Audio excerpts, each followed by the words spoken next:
you're obviously disappointed to lose a World Cup final. You put all the preparation in.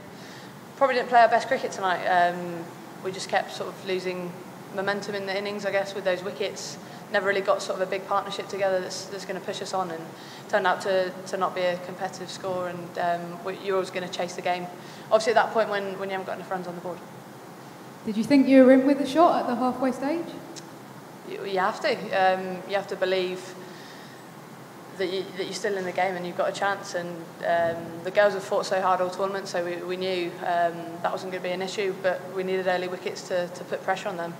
I thought Sophie Ecclestone was outstanding. She bowled brilliantly in her first final as well. The way she bowled was great to see, and I'm really chuffed for her. But yeah, we weren't able to break the shackles, and with that score on the board, we weren't able to put any sort of pressure on the Aussie batters. Australia are obviously a very, very well-resourced side. Do you think that comes into it? Is it perhaps inevitable that the best resourced side in world cricket wins the tournament? Particularly, Rob Hogan, you come in here. Resources and money don't win games that cricket players do. There's some outstanding women cricketers, who are not in Australia, England, Corr, Lee, people like that. And those girls can win games by themselves, and they will do. It obviously has an advantage in the sense of the attraction and the volume of players you can get, but you can have all the money and all the systems in the world, but it's players that win matches. And just Australia, they've had a great 3 months. They've took some great momentum into this competition, and they're worthy winners tonight. Hi Heather, you said before the tournament you thought England almost had a point to prove in T20. You might have not have won, but do you feel you have proved that point now? Oh, well, I'm definitely proud of how the girls have performed, proud that we made it to another final. We came in with a very inexperienced side, and some of those players that have come in, like Sophia Dunkley, Kirsty Gordon, have really stepped up and performed outstandingly, and that's a really exciting thing, obviously moving forward, and a real positive for us to take forward. But yeah, it's obviously quite raw at the moment. We've got to sort of reflect, get back home and reflect on where we go potentially as a side. But I'm really chuffed for those young girls that have come out here and really performed on the biggest stage. Mark, obviously disappointment tonight, but in the last 16 months, 2 world finals, 1 trophy. How do you reflect on this period? Oh, look, we've done well, and in some ways getting to this final was a huge achievement, I think. It hasn't been a smooth ride. St Lucia was tough. It's interesting, all the top run scores have come from the other group, and that reflects the wickets and everything. And tonight we just couldn't get any momentum. It was a bit of frustration because it's sort of one that got away a little bit because Australia were jittery. You saw that in the field, but there was just an error-ridden first half of the game by everybody, probably the officials, the fielders, and us as a batting team. And then you're under par. And as Heather said, you're just chasing shadows. Heather did brilliantly. She's got to keep extra fields in the ring when you wouldn't do in any circumstances to try and get the wicket. But the team consistently show great character, and they have done for a period of time, and that's the main thing. As Heather said, it was a young team. We were missing a couple of players. We felt we had enough to win this match today, but it wasn't to be. And as I say, huge congratulations to Australia. They've had an outstanding 3 months and worthy winners. Heather, I imagine as captain this is going to be one of the tougher moments. What's the mood like in the dressing room, and what have you said to the players or will say to the players?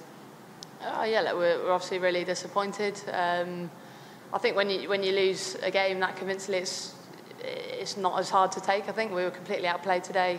We know we didn't bring our best game, but we've got to take the good things that we've had from this tournament. I couldn't be more proud of how the girls have fought, the character we've shown, like you said, but we obviously didn't have enough on the pitch today to make it there. But yeah, we'll let it sink in a little bit, reflect, and make a plan moving forward. One potential big turning point in the game was Nat's LBW decision, which she clearly thought she'd hit it. The replays appeared to us to show that there was a noise there. How much of an impact did that have?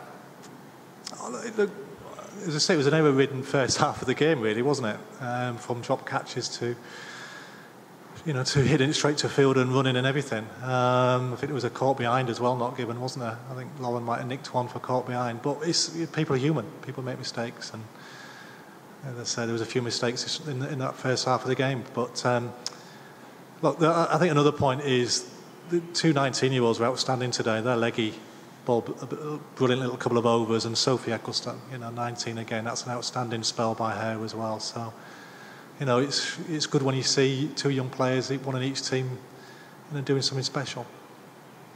And there were a lot of questions about the ball, clearly, when you were bowling. Can you tell us about what conversations you were having with the umpires? Oh, it was obviously very dewy. The ball soaked up a lot of water, and the umpires were good in the fact that they let us change the ball a few times because it was near on impossible to grip. But it was obviously similar for Australia, similar conditions, and ones you have to deal with when you do come up against them.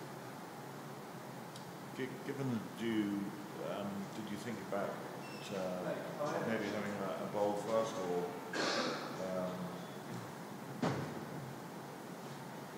Would I think about bowling first? Yeah. No, I don't think so. I think I'd stick by my decision to bat first. We wanted to put runs on the board. It was a better wicket than the semi-final, and it did skid on. We potentially didn't adapt as well as we did. I thought Danny White was outstanding, the way she set the tone for the innings. Unfortunately, we couldn't carry on that momentum. We kept losing wickets, like I said earlier, and just stuttered. But yeah, I wouldn't have changed any decision at all. I mean, both teams are going to bat. And hindsight's a wonderful thing. I don't know whether it dewed up a little bit more than we thought. I don't know, but you get the extra 20, 30 runs, and it's a different game. But unfortunately, we didn't. So, you sat here answering those type of questions, which is fair enough.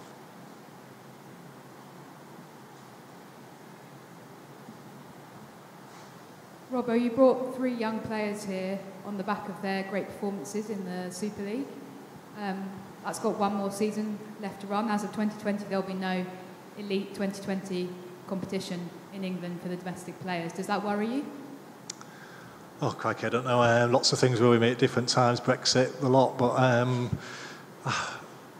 don't know. At the moment, you digest and you just got beaten in this game. The KSL gave a great opportunity for Kirsty and Sophie and Lindsay to be selected, so there's going to be replacement competition which will give great opportunities again for young players, and hopefully an investment into the domestic structure which will, as I say, allow professional sport to be a career option for more girls, which can only be a good thing.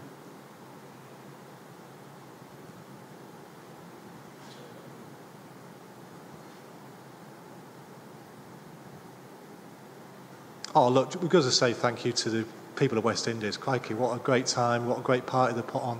All the grounds, all the people. We've been looked after royally. And the 2 islands we've been on need a special mention, so just wanted to throw that one in.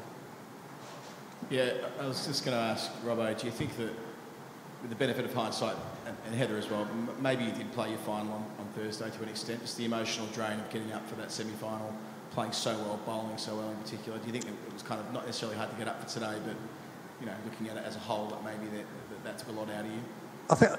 I think both teams, they were in the same boat. Australia, obviously we played the late game, but I think both teams would have preferred the extra day preparation. It was quite a tough turnaround, and maybe that was down something to Australia worked the best with the field. Maybe that was a reason.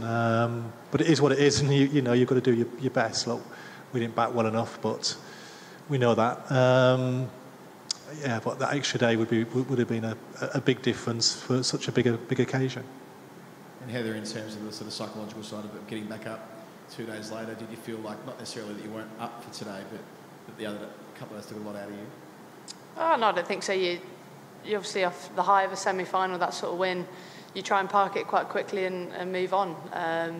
Like Robbo said, an extra day would have been ideal, but it was very similar for both teams, and we knew what we had to come up against, and I don't think that was any reason at all why we lost. And are you looking forward to getting to Australia now? Like, there's probably 3 or 4 players going to the Big Bash, maybe 4 or 5. Is that something that again will be fairly taxing exercise, going straight into a fairly high octane competition, or could you probably do with a bit of a break? No, I'm excited to get out there, to be honest. I'm looking forward to getting back in the ranks and playing and being captain, which will be quite nice. But yeah, get a couple of nights at home and then head out there, and really excited to get playing in the Big Bash again. Obviously want to keep improving and keep working on my T20 game, and it's a perfect opportunity to do that straight away.